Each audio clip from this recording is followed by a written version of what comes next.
Welcome to एग्जामपीडिया। आज है 25 जून 2020 और 25 जून 2020 से करंट अफेयर्स के जितने भी इंपॉर्टेंट क्वेश्चन हैं उन्हें हम इस वीडियो में डिस्कस करेंगे। तो चलिए शुरू करते हैं। पहला क्वेश्चन, भारत के किस मेट्रो स्टेशन पर उत्तर भारत का पहला शी मैन मेट्रो स्टेशन बनेगा जहां पर ट्रांसजेंडर्स के लिए विशेष सुविधाएं भी की जाएंगी? तो इसका सही आंसर है बी, नोएडा में। तो अभी नोएडा रेल मेट्रो कॉरपोरेशन ने नोएडा सेक्टर 50 मेट्रो स्टेशन को शी मैन मेट्रो स्टेशन में बदलेगा, जहां पर ट्रांसजेंडर्स कम्युनिटी के रोजगार के अवसर के लिए विशेष सुविधाएं भी की जाएंगी, जिससे कि इन्हें मुख्य धारा से जुड़ने का मौका मिल सके। और इसी के साथ ये उत्तर भारत का पहला शी मैन मेट्रो स्टेशन भी बन गया है। अब यहाँ पर ट्रांसजेंडर्स कम्युनिटी की बात हुई है तो इनके बारे में कुछ इंपॉर्टेंट पॉइंट्स भी जान लेते हैं, जैसे कि भारत की पहली ट्रांसजेंडर्स यूनिवर्सिटी कहाँ पर खोली जाएगी? तो इसे खोला जाएगा खुशीनगर, उत्तर प्रदेश में। और भारत की पहली ट्रांसजेंडर जज का क्या नाम है? तो इनका नाम है ज्योतिबा मोंडल। और भारत की पहली police officer, transgender police officer का नाम है पृथिका यशनी। और भारत की पहली ट्रांसजेंडर सोल्जर का नाम है शाबी। तो आप इनके भी नाम जरूर याद रखिएगा। अब आगे बढ़ते हैं। किस राज्य में इंदिरा रसोई योजना को शुरू किया जाएगा? तो इसका सही आंसर है बी, राजस्थान में। तो अभी राजस्थान सरकार ने आर्थिक रूप से कमजोर लोगों को शुद्ध और पौष्टिक भोजन उपलब्ध कराने के लिए ये इंदिरा रसोई योजना को शुरू किया जाएगा, जिसमें बहुत कम पैसों में खाना दिया जाएगा। और राजस्थान सरकार हर साल इस इंदिरा रसोई योजना के लिए 100 करोड़ रुपए खर्च करेगी। और इस योजना का मुख्य उद्देश्य यही है कि राज्य में कोई भी व्यक्ति भूखा ना सोए। एक्चुअली अभी राजस्थान में कांग्रेस की सरकार है, जिसके मुख्यमंत्री हैं अशोक गहलोत, और इन्होंने इस इंदिरा रसोई योजना को शुरू किया है। और इससे पहले यहाँ पर बीजेपी की सरकार थी, जिसकी मुख्यमंत्री थी वसुंधरा राजे, जिन्होंने अन्नपूर्णा रसोई योजना को शुरू किया था, जिसमें 8 रुपए में भोजन दिया जाता था और 5 रुपए में नाश्ता दिया जाता था। तो उस योजना को बंद करके इस नई योजना को शुरू किया गया है। तो आप इसे भी जरूर याद रखिएगा। अब यहाँ पर राजस्थान की बात हुई है तो ये रहा राजस्थान का मैप।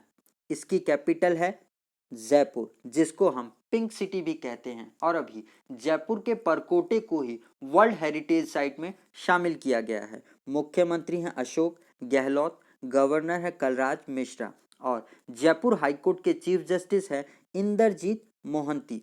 और भारत की सबसे बड़ी इनलैंड साल्ट वाटर लेक भी राजस्थान में ही है, जिसका नाम है सांबर लेक। और अभी राजस्थान सरकार ने होम क्वारंटीन लोगों पर नजर रखने के लिए राजकॉप सिटीजन एप्लीकेशन को लॉन्च किया था।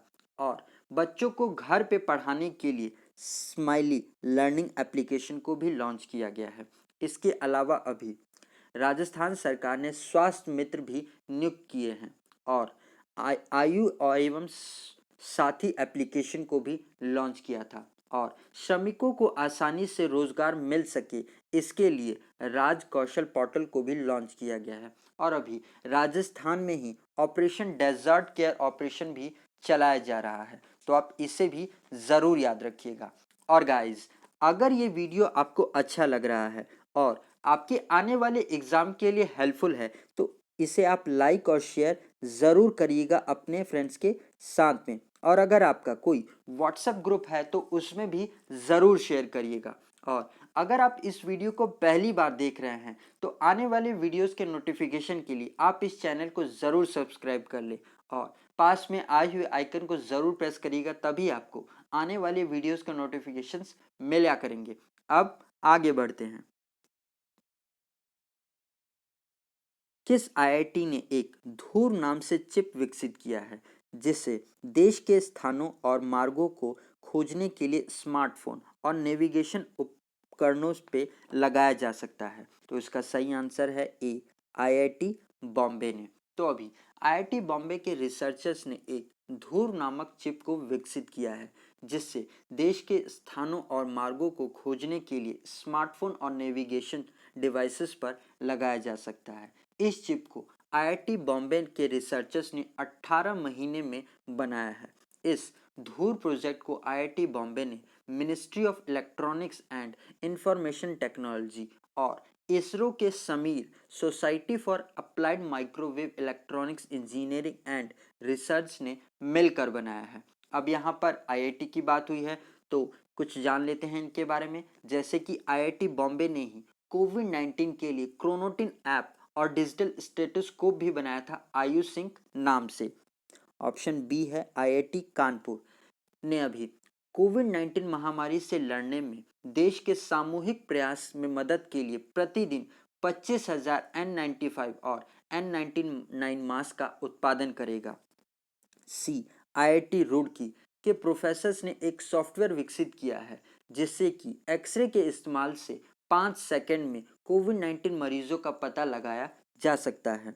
डी आईआईटी रोपड़ ने कोविड-19 मरीजों के लिए वॉर्डबोर्ड नाम से एक रोबोट विकसित किया है जो उन्हें भोजन और दवाई देने में मदद करेगा। तो आप इन पॉइंट्स को भी ज़रूर याद रखिएगा। अब आगे बढ़ते हैं। किस राज्य सरकार ने कोविड-19 का मुकाबला करने के लिए मिशन ज़ीरो योजना को शुरू किया है? तो इसका सही आंसर है डी महाराष्ट्र ने। तो अभी महाराष्ट्र के भीम मुंबई नगर निगम ने कोविड-19 का मुकाबला करने के लिए मिशन ज़ीरो योजना को शुरू किया है। तो इस योजना में लगभग 50 से ज़्यादा मोबाइल वैन्स को 2 से 3 सप्ताह के लिए मुंबई के विभिन्न जगहों में रोगियों के प्रारंभिक परीक्षण के लिए भेजा जाएगा। और अभी तक भारत में सबसे ज़्यादा कोरोना मरीज महाराष्ट्र में ही पाए गए हैं। अब यहाँ पर महाराष्ट्र की बात हुई है तो ये रहा महाराष्ट्र का मैप। इसकी कैपिटल है मुंबई, मुख्यमंत्री हैं उद्धव ठाकरे, गवर्नर हैं भगत सिंह कोश्यारी और मुंबई हाईकोर्ट के चीफ जस्टिस हैं दीपांकर दत्त। इसके अलावा अभी महाराष्ट्र सरकार ने मी अन्नपूर्णा पहल को भी शुरू किया है और ई संजीवनी ओपीडी ऑनलाइन सेवा को भी यहीं पर शुरू किया गया है और मुफ्त स्वास्थ्य बीमा प्रदान करने वाला भी पहला राज्य महाराष्ट्र ही बन गया है। इसके अलावा अभी महाराष्ट्र पुलिस ने कहा है कि चाइना के हैकर्स ने पिछले 5 दिनों के दौरान भारत के आईटी इंफ्रास्ट्रक्चर और बैंकिंग सेक्टर पर 40,000 से अधिक साइबर अटैक्स किए हैं। तो आप इन पॉइंट्स को भी ज़रूर याद रखिएगा। अब आगे बढ़ते हैं। हाँ, किस राज्य के गौरी जीत, बनारसी और रडोल किस्मों के आमों को जीआई टैग दिया जा रहा है? तो इसका सही आंसर है सी उत्तर प्रदेश के। तो अभी उत्तर प्रदेश के आमों की प्रजाति जैसे रोगी जीत, बनारसी और रडोल को जीआई टैग दिया जा रहा है। तो अभी city based central institute of super सब ट्रॉपिकल हॉर्टिकल्चर ने आमों की वैरायटी को जीआई टैग देने की घोषणा की है जिससे आमों के उत्पादों को अच्छी कीमत मिलने की संभावना है, जिससे इन आमों के वैरायटीज़ के उत्पादन को बढ़ावा दिया जा सके। और उत्तर प्रदेश के ही महिलावादी दशहरी आम को 2009 में जीआई टैग दिया गया था। तो आप इसे भी याद रखिएगा। अब क्वेश्चन में बात उत्तर प्रदेश की हुई है तो ये रहा उत्तर प्रदेश का मैप। इसकी कैपिटल है लखनऊ जो कि गोमती नदी के किनारे स्थित है और हमारे रक्षा मंत्री राजनाथ सिंह जी की कंस्टिट्यूंसी भी लखनऊ ही है। मुख्यमंत्री हैं योगी आदित्यनाथ, गवर्नर हैं आनंदीबेन पटेल।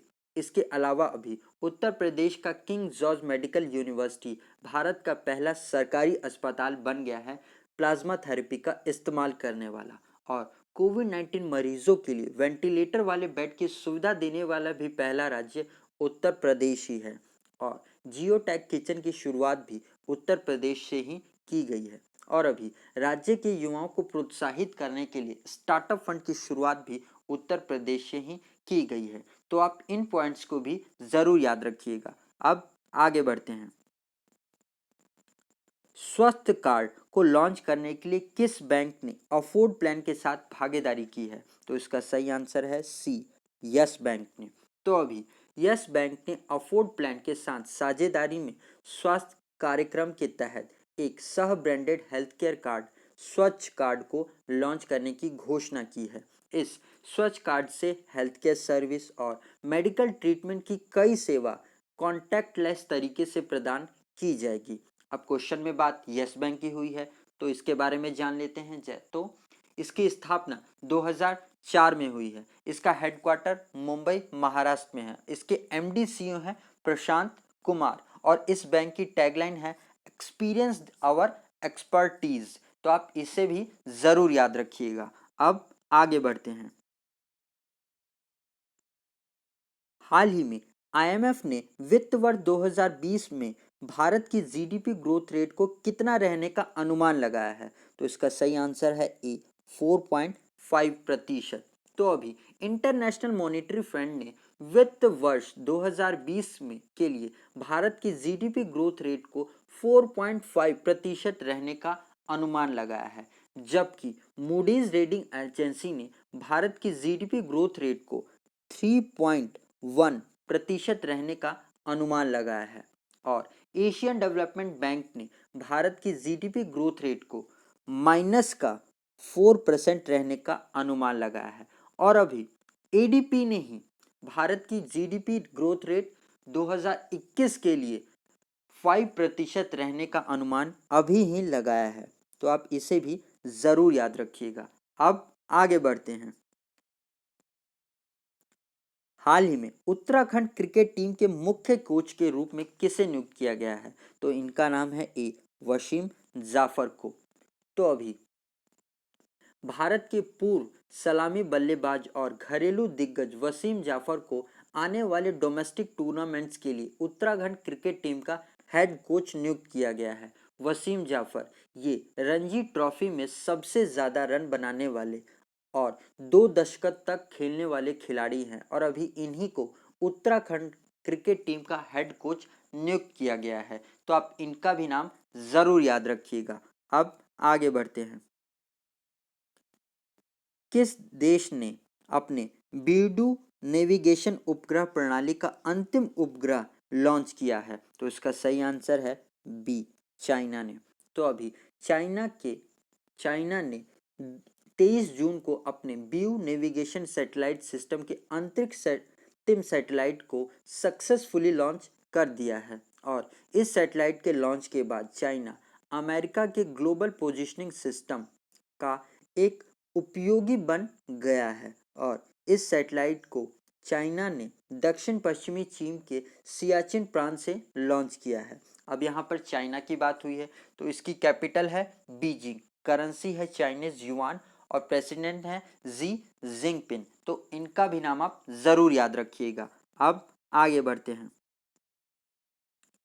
किस देश के राष्ट्रपति ने H1B वीजा पर प्रतिबंध लगाया है। तो इसका सही आंसर है सी अमेरिका।